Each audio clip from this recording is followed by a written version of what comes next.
Welcome back. In this video, I'm going to be sharing the story of Michelangelo.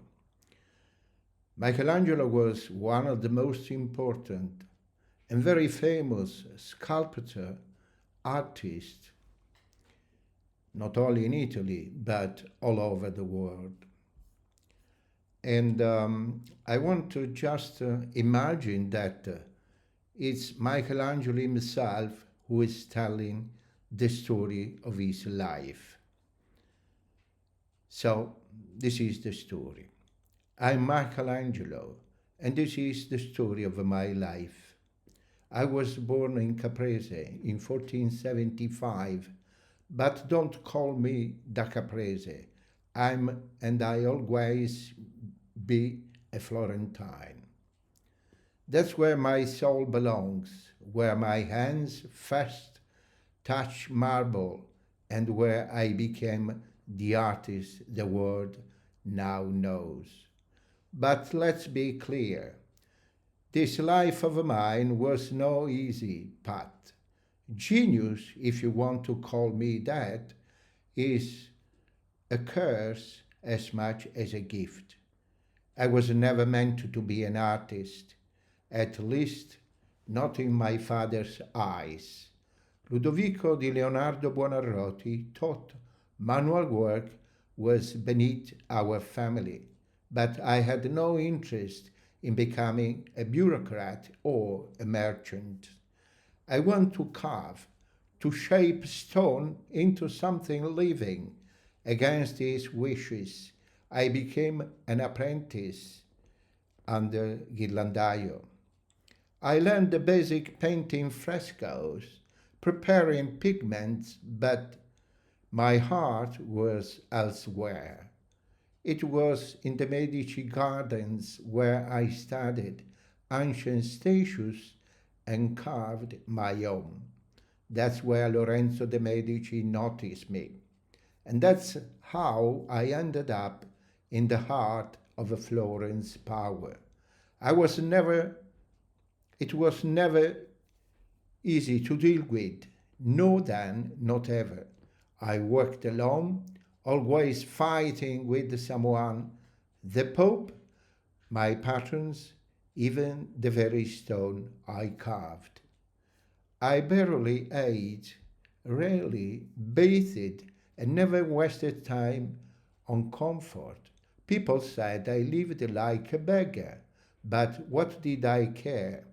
My mind was full of sculptures, yet to be freed from marble.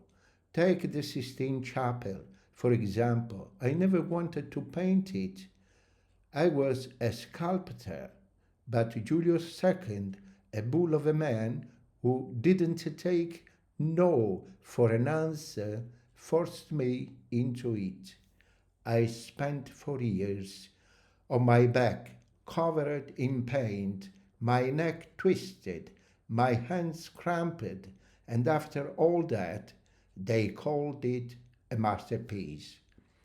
I wasn't the easiest man to get along with, especially if your name was Leonardo da Vinci. We couldn't stand each other.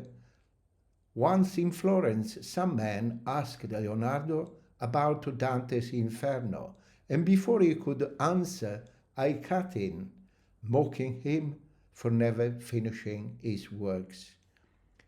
He sneered at me. I insulted him back, and we both walked away fuming. And don't even get me started on Raphael. That young peacock had a charm, but he was a schemer. While I was breaking my back on the Sistine ceiling, he was cozying up to the Pope, whispering in his ear, trying to turn him against me. I never trusted him. People say I was miserable, but that's not true. I just didn't waste the time. I slept in my boots, ate little more than bread and wine, and worked until my hands bled. I believe the marble had a soul trapped inside, and my job was to set it free. I didn't need wealth or luxury, though I had plenty of both. I just needed the stone, chisel, and silence. I made La Pietà before I was 30, but I was so unknown at the time that I had to sneak into St. Peter's one night and carve my name across Mary's sash so no one else could take credit.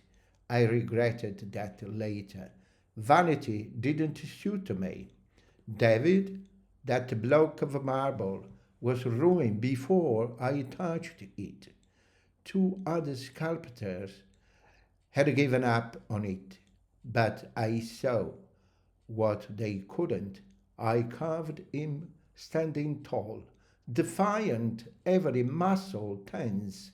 Florence saw him as a symbol of their own spirit, and so did I.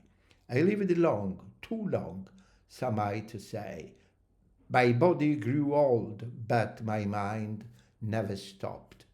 Even in Rome, in my last years, I still carved, still sketched, still dreamed of unfinished works.